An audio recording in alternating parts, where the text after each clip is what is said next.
naturellement.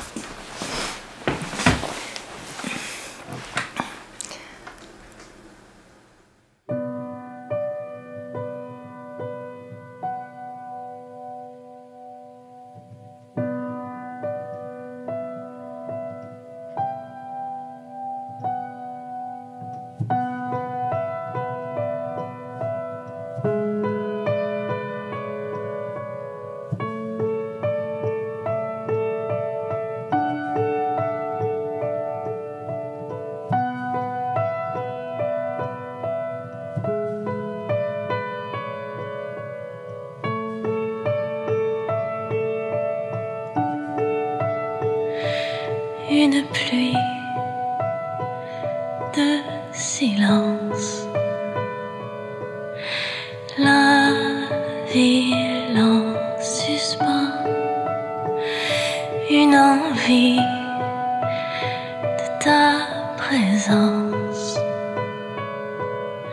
seul sur mon île, j'attends.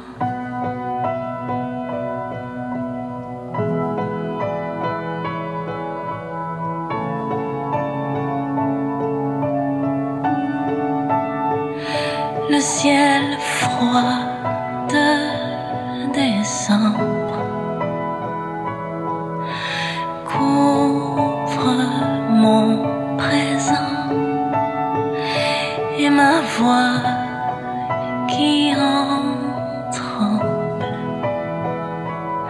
seule sur mon île, j'attends.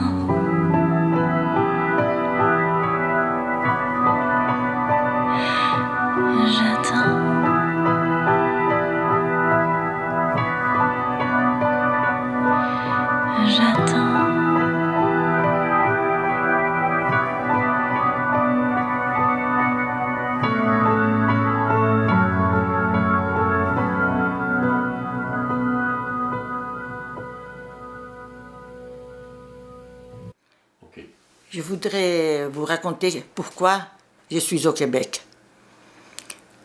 Dans les années 73, nous étions au Maroc et mon mari avait seulement 3 ans encore à son travail. Et on discutait, où est-ce qu'on va aller après habiter? Nous avons parlé du Brésil, nous avons parlé de rester au Maroc, qui c'était un très beau pays. Nous pourrions aller en Suisse ou au Brésil. Et mon mari a dit, ok, on va aller au Canada pour voir, qu'est-ce que tu penses? On va aller au Québec, parce que le Brésil, tu connais, la Suisse, tu connais déjà, et le Brésil aussi. Comme ça, on est venu ici au Québec, dans les années 72-73. Il habitait ici avec sa première femme et ses 4 enfants. Il avait déjà une maison à la Montée-l'Éveillé, sur la colline. Et il avait acheté déjà Ferme Rouge, notre ferme à Ferme Rouge. Ensuite, on était venu ici, on a visité Québec, on a visité Mont-Laurier, nous avons visité Montréal, et j'ai trouvé intéressant, parce que les gens parlaient français, et moi j'ai aimé beaucoup la francophonie. Mes enfants allaient déjà à l'école française au Maroc, à Rabat. Et comme ça j'ai réfléchi, j'ai dit, qu'est-ce que tu décides? J'ai dit, ok, on peut aller au Québec parce qu'on parle français. Nos enfants parlent français, tes enfants sont déjà là, parce qu'il y avait 2 ou 3 garçons, 2 garçons qui étaient ici déjà, qui étudiaient. Sa fille aînée, la première femme, était en Italie. Et l'autre, Georges, qui est ici avec nous, il était aussi en Italie à l'époque. Comme ça, mon mari a commencé à faire les papiers avec les consulats canadiens à Rabat pour notre immigration ici. Et ils ont accepté. Et je suis venue la première fois tout seul parce que je devais venir à cause des papiers. Je ne me rappelle plus pourquoi exactement. À cause des papiers. Et c'était en hiver que je suis venue parce qu'il y avait une date limite. Je suis restée chez des amis qui ont été avec nous au Maroc. Non, ils étaient au Congo, les Baudouins. Et chez mon beau-fils aussi, Vasco, qui habitait Sainte-Thérèse. Je connaissais l'hiver déjà, parce que j'avais habité à Genève. Et aussi en Allemagne, il y a un hiver, mais pas l'hiver de là-bas, c'est pas pareil comme ici. La neige qu'on a ici, c'est seulement dans les montagnes, dans les pays où j'étais. C'est ça. Ici, nous avons les 4 saisons. Et dans tous les sens, quoi. Je suis repartie finir les mandats de mon mari à Rabat. En attendant, j'ai eu un autre enfant là-bas, Monica, qui est née à Rabat en 1974. Et en 1976, nous avons décidé de venir ici, au Québec. Nous étions arrivés par bateau, encore une fois. Et nous sommes allés tout de suite à Ferme Rouge, la maison. Ah non, excusez-moi, c'est pas vrai. Nous sommes allés coucher à l'hôtel ici parce qu'il n'y avait pas de meubles encore dans la maison. Le lendemain, nous sommes allés acheter des meubles chez Monsieur Latour, je crois. La Pointe ou Latour, qui a des meubles d'occasion pour meubler la maison. Et nous sommes entrés dans la maison. Et cette maison, c'était la maison d'Aquila Pilon, à Ferme Rouge, Kiamika. Cette maison était très ancienne, et faite avec du bois coupé à la main. On dirait que c'est du patrimoine du Québec. Dans cette enceinte, dans la terre, il y a aussi la porcherie des Montferrand, qui est toujours là encore, et aussi coupé à la main les bois pour faire la place, quoi. Et c'est tout près des ponts jumelés, des ponts couverts, des Fermes Rouges, qui mon mari était tombé en amour et il avait acheté l'île avant qu'on déménage pour de bon ici. Et voilà, on arrive à Kiamika, les gens me reçoivent très bien. Je suis adoptée par les villages, par les gens du village, par les gens des Fermes Rouges. Et on m'invite à faire partie de la communauté à Kiamika.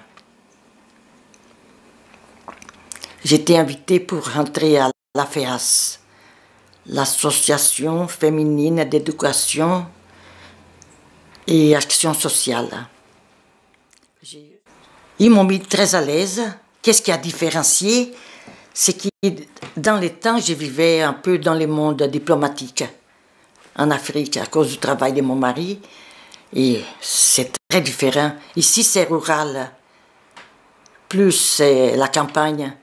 Et là-bas, c'était les capitales, les grandes villes, la mondanité, comme on peut dire en français. C'est très différent. Ici, c'est plus terre à terre, c'est plus... Enfin, j'ai aimé les deux, mais j'ai beaucoup aimé Kiamika en arrivant. Ils sont accueillants, ils sont ouverts, ils t'acceptent comme tu es. J'ai mis ça à la maison ici au Québec. Ils m'ont invité à être responsable de l'éducation, du secteur éducation et culture. J'ai fait ça. Ensuite, j'étais présidente de la FEAS. Et malheureusement, après certaines années, j'ai dû fermer ces groupements-là. Parce qu'il n'y avait plus beaucoup de monde qui venait. On parlait beaucoup de la religion. du temps que les femmes devaient avoir beaucoup d'enfants et la colonisation. Et ça m'a marqué beaucoup parce que ici, c'est un pays catholique et où j'ai passé ma jeunesse au Brésil, c'est le plus grand pays catholique au monde.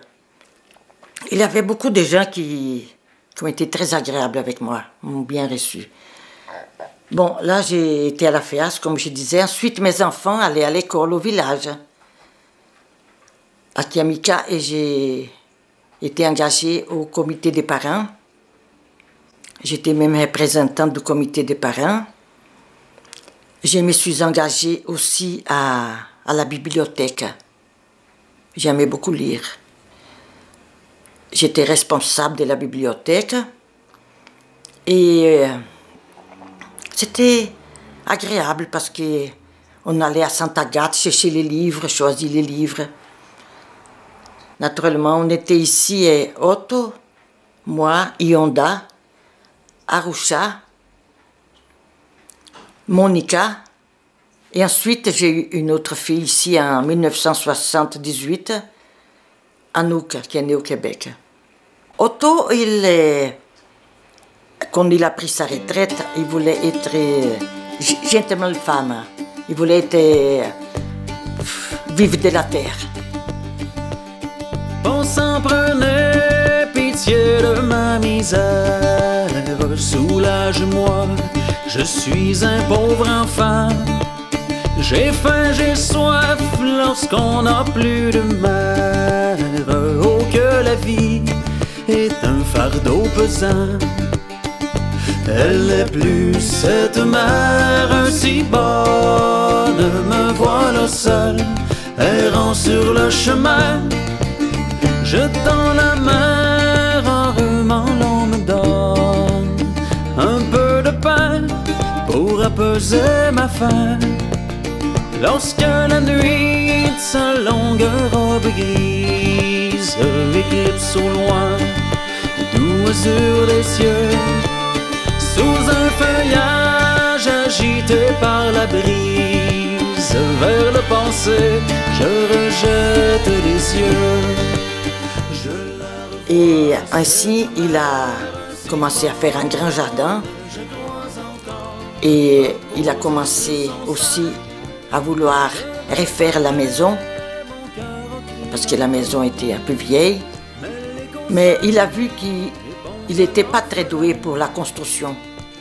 C'était plutôt un intellectuel, c'était pas un monsieur qui faisait beaucoup de choses avec les mains. Et ainsi, il a été invité à nouveau à travailler au CLSC. Parce que dans le temps, il a travaillé à l'unité sanitaire. Et là, il a été invité à travailler de nouveau au CLSC comme médecin.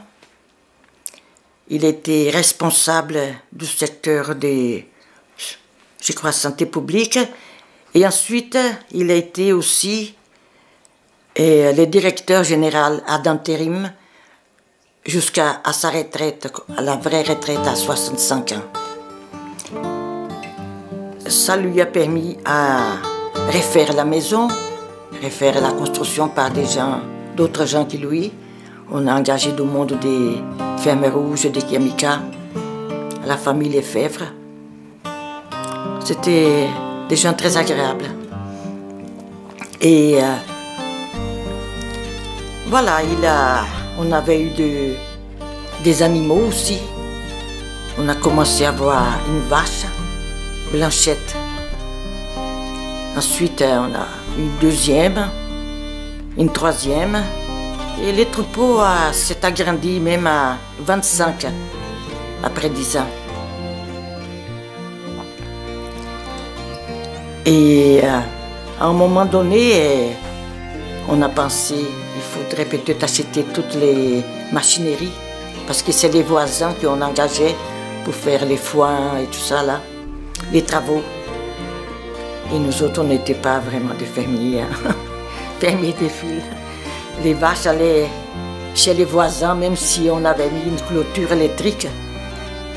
Les vaches allaient chez les voisins dans la rue. Et quelquefois, à minuit, on nous appelait, vos animaux sont dans mes terres. On partait aller chercher, tout ça, c'était cocasse, comme on dit.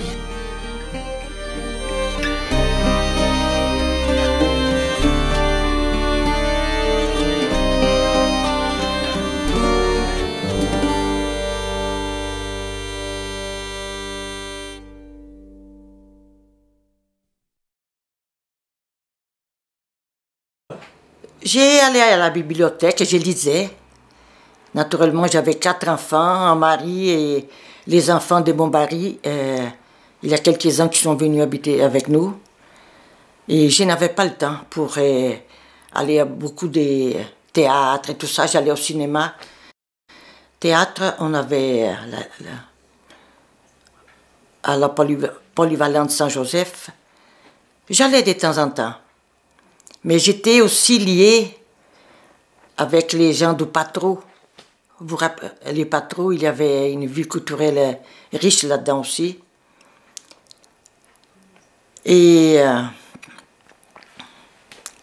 comme ça, la vie a continué à Kiamika, à Ferme Rouge pendant 10 ans. Je n'avais pas le temps de penser si j'étais comblée ou pas comblée. J'étais bien.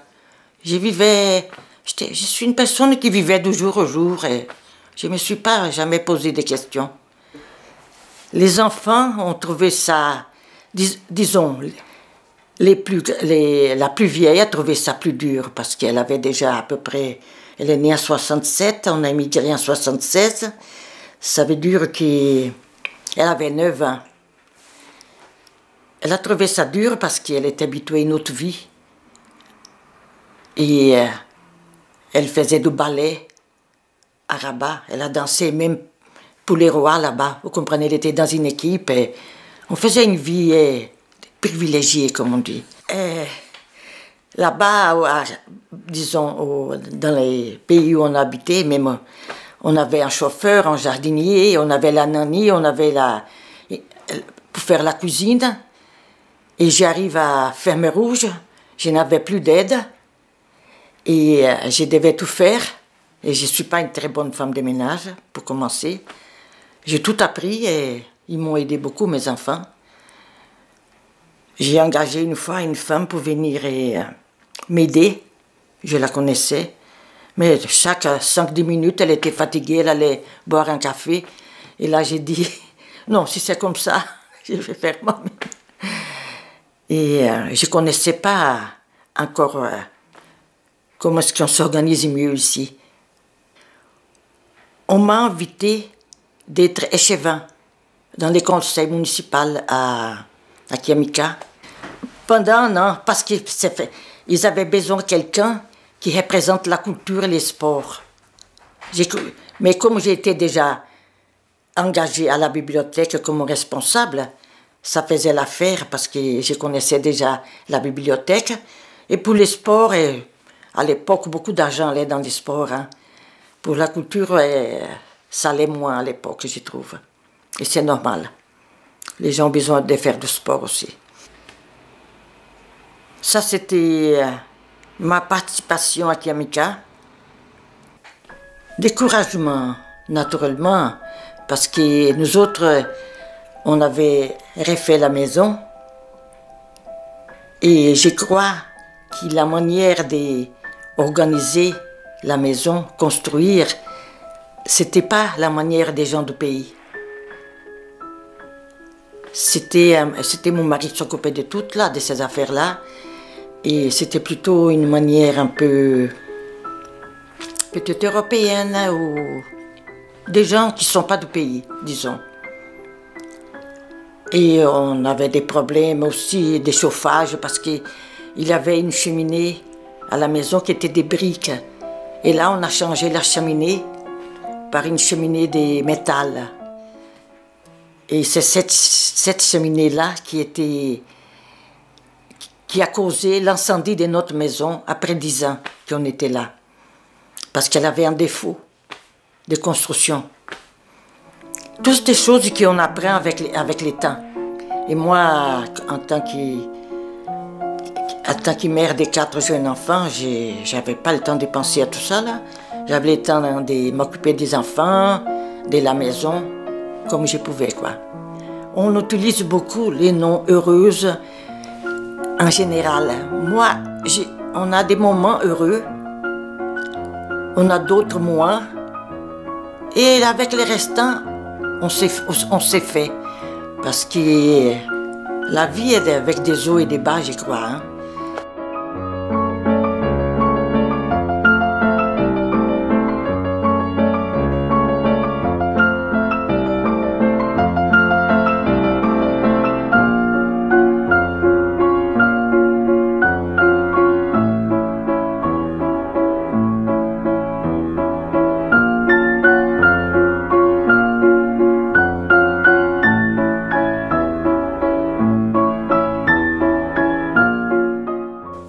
Je n'ai jamais regretté mes choix, non.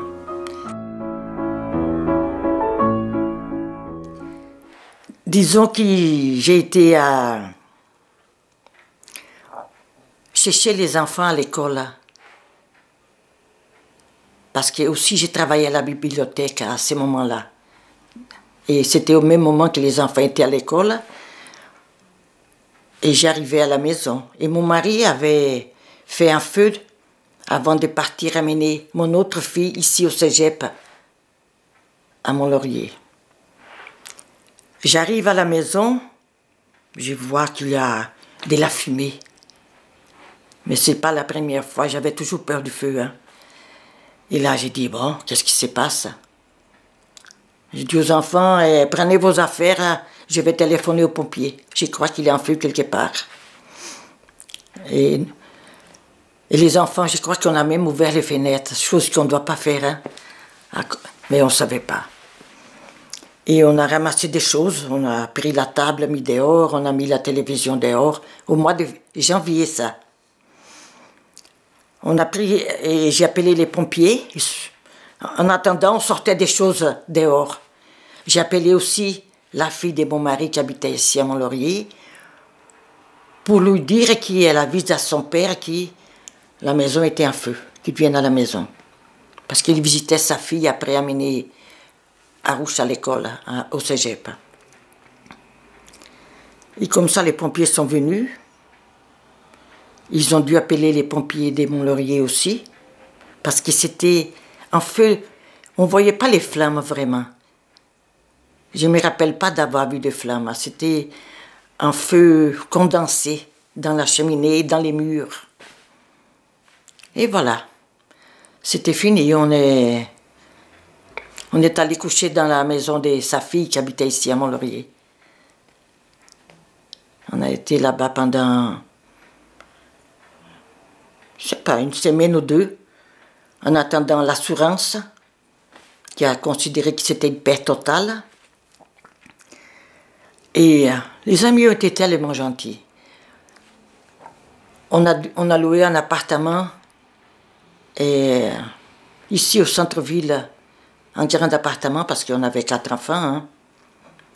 Et les amis sont venus. Il y a des amis qui venaient, ils apportaient des matelas, ils apportaient ci, ils apportaient ça, vous comprenez? Il y a beaucoup d'entraide, je trouve, ici. Hein. C'est ça, c'était les feux et on a passé peut-être 3 mois dans l'appartement pour que je me décide, aussi l'histoire avec l'assurance décide qu'est-ce qu'on va faire. Et l'assurance avait dit qu'ils allaient nous rembourser. Et ils nous ont remboursé l'argent pour reconstruire et j'ai acheté cette maison. Parce que tout de suite, on avait besoin d'habiter quelque part. Hein. Et là, j'ai dit, je ne retourne plus jamais habiter là-bas.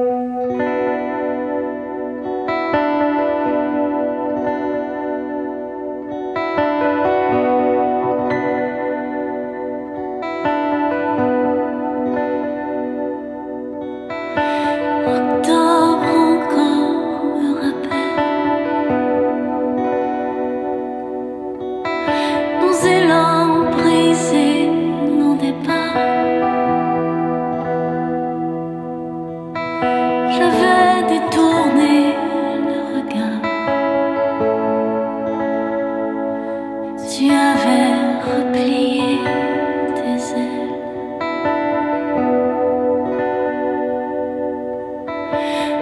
va parfois si loin chercher la route qu'on a sous le pied. On va tellement loin qu'errer nos décisions de revenir.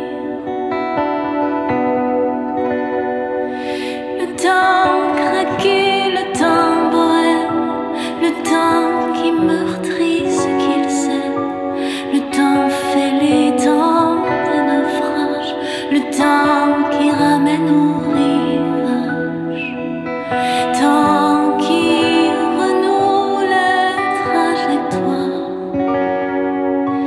de nos cœurs migratoires. Ça m'a donné, je trouve que c'était comme une trahison que la maison m'avait fait.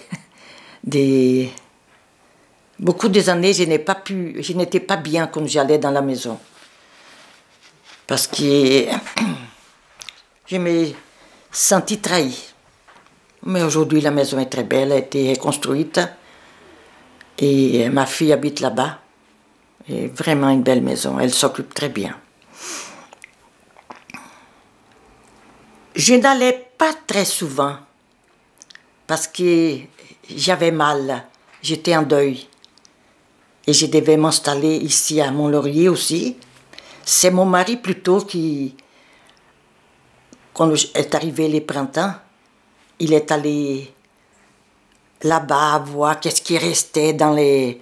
Parce que si ça c'était quelqu'un d'autre, mais comme lui avait fait la guerre, et chaque chose est importante, il est allé voir qu'est-ce qu'il pouvait sauver. Et comme ça, il a récupéré des petites choses, des souvenirs, et fait reconstruire la maison sur les morceaux des bois qui étaient restés. Parce qu'il ne voulait pas détruire la maison, parce que c'était du patrimoine.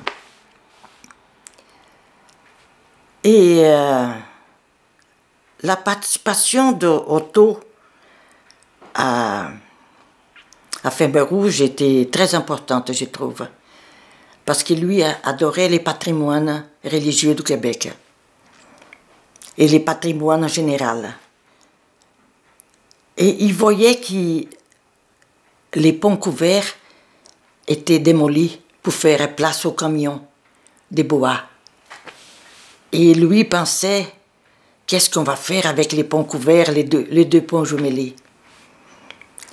Et il était ami avec les maires des Lacs des Îles, un monsieur Paquette, et aussi ami avec Langevin, l'artiste. Et avec monsieur Paquette, ils ont réussi à avoir une subvention, je crois des 45 000 $, si je me rappelle à l'époque, pour que les ponts couverts soient considérés patrimoine du Québec. Soit c'était, comment est-ce qu'on peut dire, site historique, quoi. Et comme ça, on habitait encore au Kémica à l'époque, la maison était encore debout. Ils ont aménagé une place, comme vous voyez, qu'il y a la statue de Joe Monferrand, faite par Langevin, qui a été payée par cette subvention. Il y a aussi... ils ont fait des pamphlets avec l'historique de la Ferme Rouge. Et c'était bien. Et quand arrive l'inauguration, il y avait un ami avec nous. Et Otto, les gens commencent à faire un discours. Et c'était pendant les jours, l'après-midi. Il commence à parler. À remercier M. Langevin, naturellement, qui est une très belle statue. À remercier les maires. Et rien à Otto. qui avait donné un petit morceau de l'île gratuitement à Lac des Îles et à Kiamika pour qu'ils fassent cet aménagement-là. Et moi, je suis quelqu'un qui... Je ne peux pas accepter ça. Et là, j'ai dit, écoute, vous n'avez pas remercié M. Zibert.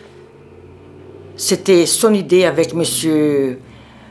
Paquette et il a donné les terrains gratuitement. Ah oui, mais on allait faire ça à Lac des Îles, à la salle, le soir. J'ai dit, mais je ne sais pas, vous avez remercié tout le monde ici. Et ça, c'est parti grâce à lui. Et voilà, jamais on ne veut pas de reconnaissance, mais quand même, j'aime pas d'injustice, vous comprenez? Et c'est ça, et les ponts ont été considérés patrimoine du Québec, et on est très contents, parce que l'île va rester dans la famille jusqu'au dernier. Et quand la maison a passé au feu, naturellement j'ai dû abandonner tout ça. Et c'était triste parce que j'étais attachée aux gens du village. Je me sentais aussi comme si je les aurais trahis parce qu'ils ont été tellement réceptifs à ma présence dans le village.